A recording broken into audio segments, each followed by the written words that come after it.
Je vais vous faire une première présentation sur les questions de diffusion, propagation, avec un exemple de réservoir de zoonose. Donc, on est un peu loin de notre sujet, mais c'est un travail sur lequel on a monté un projet interdisciplinaire que j'ai piloté il y a de cela maintenant quelques années et qui a été financé par l'ANR. Donc, j'ai coordonné ce projet en tant que géographe de la santé, membre de CESTIM depuis maintenant 13 ans, puisque j'ai rejoint ce qui était à l'époque l'unité SE4S en 2009 et avec une expérience de travail essentiellement en Afrique de l'Ouest, au Sénégal et à Madagascar, et plus récemment en Amérique latine avec des travaux sur la dengue à Santa Cruz de la Sierra en Bolivie et maintenant les arboviroses au Brésil. Donc mes thématiques sont essentiellement des thématiques liées aux inégalités socio-spatiales de santé et plus précisément liées aux maladies à transmission vectorielle, malgré un, un programme, un seul, sur des maladies chroniques liées à l'exposition au mercure en Bolivie. Et donc, c'est vraiment une expérience plus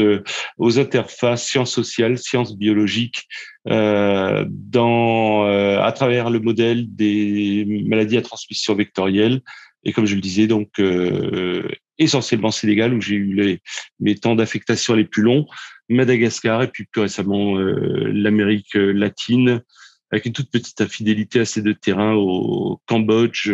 sur les résistances aux antipaludiens de dernière génération dans le cadre d'un autre projet ANR. Donc le projet que je vais montrer aujourd'hui, je dis montrer parce que c'est pas tant de l'analyse que une présentation sur la base d'un atlas dont l'objectif est de permettre une transmission d'informations sous une forme assez attrayante, donc la carte marquée par une iconographie abondante et à destination à la fois d'un public scientifique, même si le public scientifique est visé également par des publications dans la revue, enfin les publications classiques telles qu'on a l'habitude de les faire, et d'avoir une espèce d'entrée auprès des différents acteurs qui eux ne sont pas scientifiques et qui vont se laisser accrocher par des images, par des graphiques et notamment par des cartes qui est à la base de cette formule d'Atlas. Et je vais donc maintenant partager mon écran. Alors, je vais essayer de le mettre en plein écran et de refaire ce partage. Donc, normalement, vous devez la voir en plein écran. C'est bon? Parfait. Donc, le programme Chancira, dont je vous présente les résultats tels qu'ils ont été valorisés dans le cadre de l'Atlas, vise à évaluer le lien entre les changements environnementaux, la circulation des biens et des personnes et un événement concomitant qui a été constaté à travers les études qui ont pu être menées par différents disciplines depuis maintenant une bonne cinquantaine d'années, à savoir l'invasion progressive d'un réservoir de zoonoses emblématique, puisque c'est le réservoir de la peste notamment, c'est le rat noir ou Ratus ratus dans l'espace sénégalo-malien. Alors le malien, vous l'oubliez puisque au moment du projet, on a eu un certain nombre d'impondérables, enfin que vous connaissez tous très bien, liés à la situation sécuritaire et du coup on n'a pas franchi la frontière du Sénégal à l'est. Ce travail repose en fait sur une interrogation qui est à la fois une interrogation d'un point de vue conceptuel et méthodologique, et puis l'analyse de données qui soit historiques à partir d'archives, soit des données qui ont été collectées lors de la phase de terrain. Alors en fait, l'interrogation initiale est venue de la confusion qu'on constate régulièrement dans l'utilisation des termes de diffusion et propagation, ou pour prendre le terme anglais, hierarchical diffusion, c'est-à-dire diffusion hiérarchisée, qui renvoie vers la deuxième notion, celle de propagation. Alors, ce sont des processus dont on utilise les termes en général à tort et à travers, l'un pour l'autre, alors qu'il s'agit en fait de deux processus différents, mais qui sont potentiellement complémentaires. Le problème, c'est qu'il s'agit de concepts valises, c'est-à-dire qu'ils englobent tout un ensemble d'éléments qui se combinent, qui se complètent, qui s'articulent et qui forment donc un processus complexe et dont l'expression sous ces notions de concepts simples est considérablement réductrice. Et donc, l'idée qu'on avait à travers ce projet, c'était à la fois d'avoir une réflexion méthodo-conceptuelle par la nécessité de déconstruire et ensuite d'appliquer notre analyse conceptuelle et méthodo aux données dont on dispose de façon à décliner le processus selon ses composantes élémentaires à travers le modèle du rat noir. Alors voilà très rapidement la différence entre le processus de diffusion qui repose sur une dynamique spatiale de proche en proche essentiellement caractérisée par des conditions écologiques et au contraire la propagation qui elle repose sur des flux et sur des réseaux plus ou moins hiérarchisés, réseaux primaires, secondaires, tertiaires et articulés par des hubs qui sont les points de départ et les points d'arrivée. Donc, lorsqu'on s'intéresse à la diffusion, en fait, on s'intéresse d'abord aux notions de contextualisation de l'espace dans lequel le phénomène s'exprime à partir d'un foyer initial et comment le système de la diffusion va devoir être déconstruit en fonction de ses dimensions biologiques, sociétales, santé publique, par exemple. Et à partir de là, on essaye de voir ce qui fait qu'un espace de diffusion qui est ici totalement théorique, parce qu'en général, ils n'ont pas cette jolie forme circulaire, mais ont des formes complexes en fonction des facteurs qui sont des facteurs facilitateurs ou au contraire des facteurs bloquants notre dynamique spatiale. La propagation, elle s'appuie, comme je le disais tout à l'heure, sur des segments et des pôles dont il faut caractériser bien sûr les délimitations, la nature, les flux, mais aussi la fonctionnalité. C'est-à-dire que des flux comparables inscrits dans des contextes différents peuvent avoir des répercussions complètement différentes. Des réseaux qui s'impriment, sur lesquels s'impriment des flux aux caractéristiques différentes vont avoir une fonctionnalité potentiellement différente. Donc, il faut identifier chacun de ces éléments, les caractériser, les décrire, et à partir de là, on est en mesure de potentiellement arriver à comprendre comment les dynamiques spatiales de nos phénomènes s'inscrivent de manière différentielle dans l'espace, en prenant bien sûr en compte la dimension temporelle qui est l'élément sous-jacent essentiel de ces dynamiques spatiales, avec là aussi des déterminations, des laps de temps, des seuils qui ne sont pas anodins dans notre capacité à analyser le phénomène. Et donc, ce qu'on remet en cause à travers ce programme, c'était les approches déterministes. On a des flux, donc nécessairement, on va avoir un impact entre le point de départ et le point d'arrivée. Oui, potentiellement, mais en réalité, les caractéristiques de ces flux vont moduler l'expression de notre phénomène. Les caractéristiques de nos points de départ ou de nos points d'arrivée vont permettre à notre phénomène de s'exprimer différemment. Et donc, une seule approche déterministe basée, par exemple, sur des éléments quantitatifs, importance du flux, nombre de camions, nombre d'avions, nombre de bateaux, par exemple, vont être des éléments qui ne vont permettre que de rendre compte partiellement de notre phénomène et ne pas rendre compte de la fonctionnalité de ces liens. Du point de vue des questions qui nous intéressent, à savoir la question des zoonoses, eh bien, on postule que la dynamique spatiale de notre espèce hôte, en l'occurrence Ratus ratus, n'expose pas les populations tout au long des espaces traversés au même risque, car les caractéristiques de ces espaces vont être différentes. Et enfin, l'apparition de ces espèces hôtes dans des espaces donnés ne vont pas entraîner nécessairement des répercussions sanitaires, mais que celles-ci doivent là aussi être caractérisées et contextualisées de façon à pouvoir évaluer la capacité d'un système épidémiologique à aboutir à son succès, c'est-à-dire à la transmission à l'homme de façon épidémique et éventuellement ensuite endémique. Et voilà donc l'atlas des relations hommes-rats noirs zoonoses au Sénégal qu'on a produit pour rendre compte de ces résultats. Pour répondre à la question, mais on se rend bien compte qu'elle est assez complexe et qu'elle prend en compte à la fois des dimensions biologiques, géographiques et elle est accompagnée par un travail de modélisateur qui est extrêmement important pour tester un certain nombre d'hypothèses. Alors dans les biologistes, là encore, on parle d'interdisciplinarité, mais au sein même des équipes de biologistes, on a des entomologistes médicaux, des mammalogistes et des virologues qui ont collaboré. Dans la sphère des géographes, il y a trois compétences complémentaires qui se sont associées: la santé, les transports, le peuplement. Et enfin, pour la modélisation, c'est une équipe de collègues qui sont plutôt spécialisés dans les liens et les articulations entre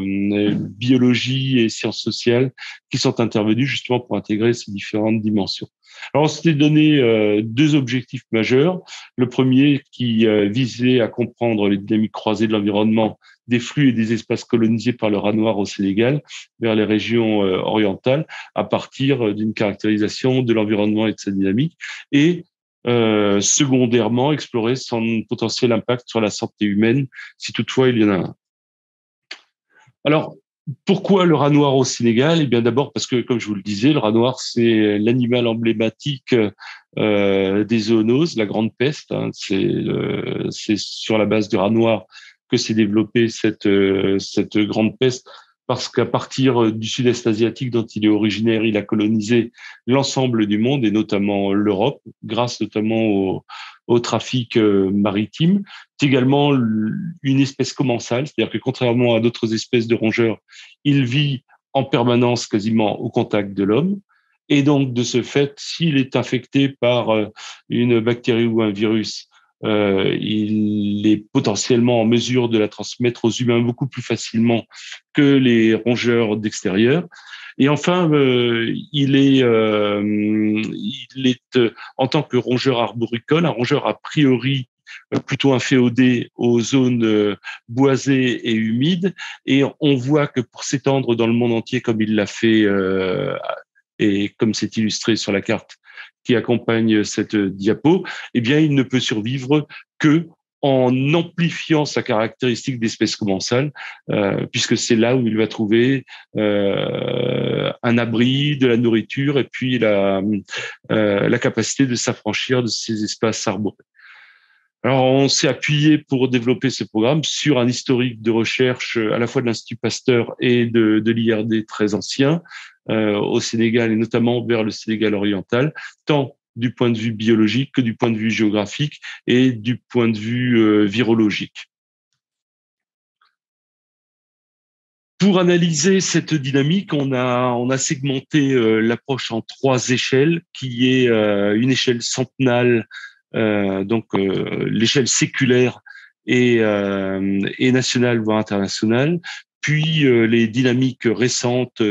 en abordant les échelles décennales à l'occasion de la conquête du Sénégal oriental, et enfin les dynamiques actuelles qu'on a pu cerner par des travaux de terrain. Donc d'un côté, on a un travail qui est fait sur des archives plus ou moins anciennes, que ce soit l'étape 1 ou l'étape 2, à partir d'archives biologiques, statistiques,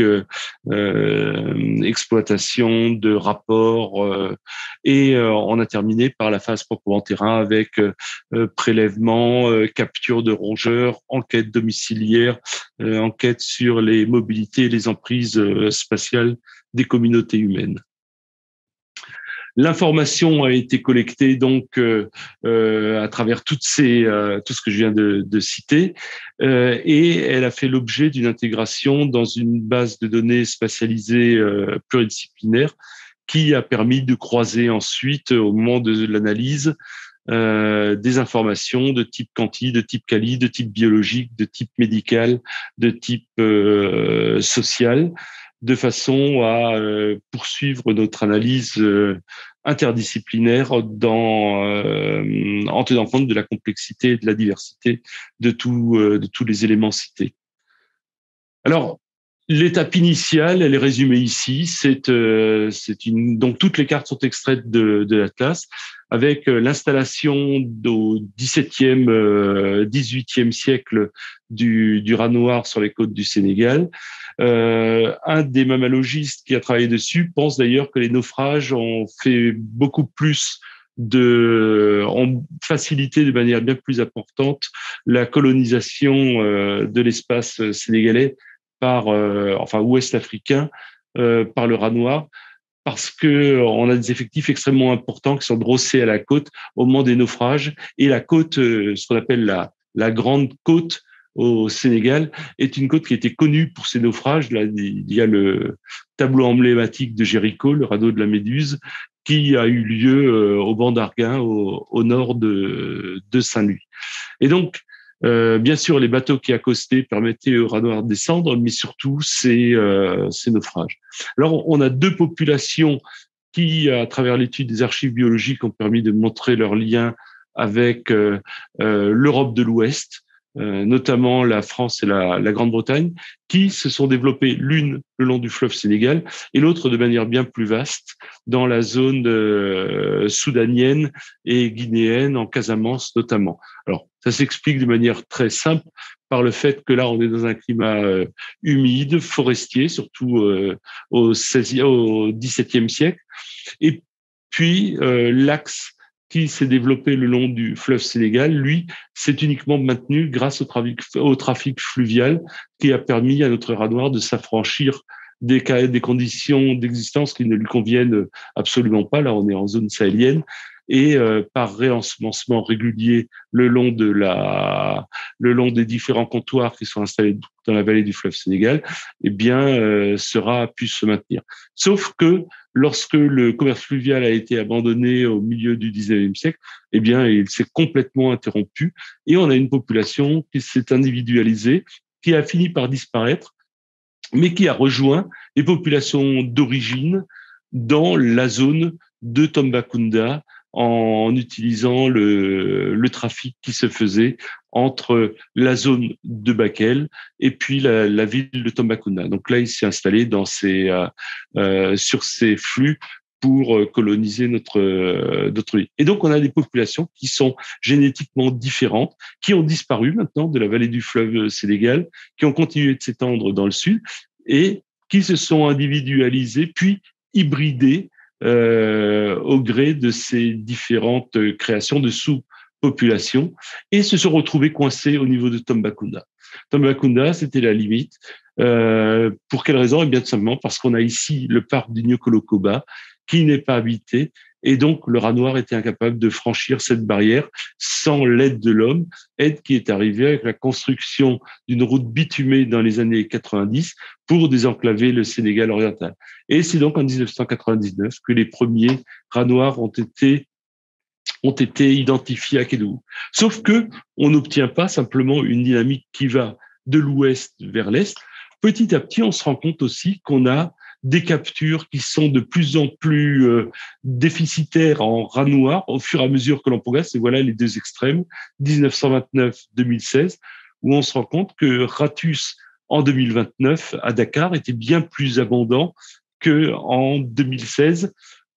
remplacé qu'il est désormais par Mus musculus, c'est-à-dire la souris domestique qui occupe ces différentes niches. Alors, ça ne veut pas dire que ils se combattent et ils se confrontent et que la petite souris arrive à chasser le gros rat. C'est tout simplement que les souris ont une dynamique de population tellement abondante et s'inscrivent dans les mêmes niches qu'elles finissent par rendre cette situation invivable pour le rat noir qui n'est plus en mesure d'accéder à des ressources alimentaires suffisantes et qui donc finit par disparaître. Donc, on n'a pas un mouvement qui part d'ouest en est avec un continuum, mais progressivement, on a un appauvrissement en population de rats noirs depuis l'Est, depuis l'Ouest vers l'Est, et on est donc sur des questions de front de peuplement de nos populations de rongeurs, avec disparition de ces mêmes rongeurs dans l'hinterland. Et on voit que les dynamiques qui caractérisent notre rat noir, eh bien, s'inscrivent de manière assez nette et forte dans les espaces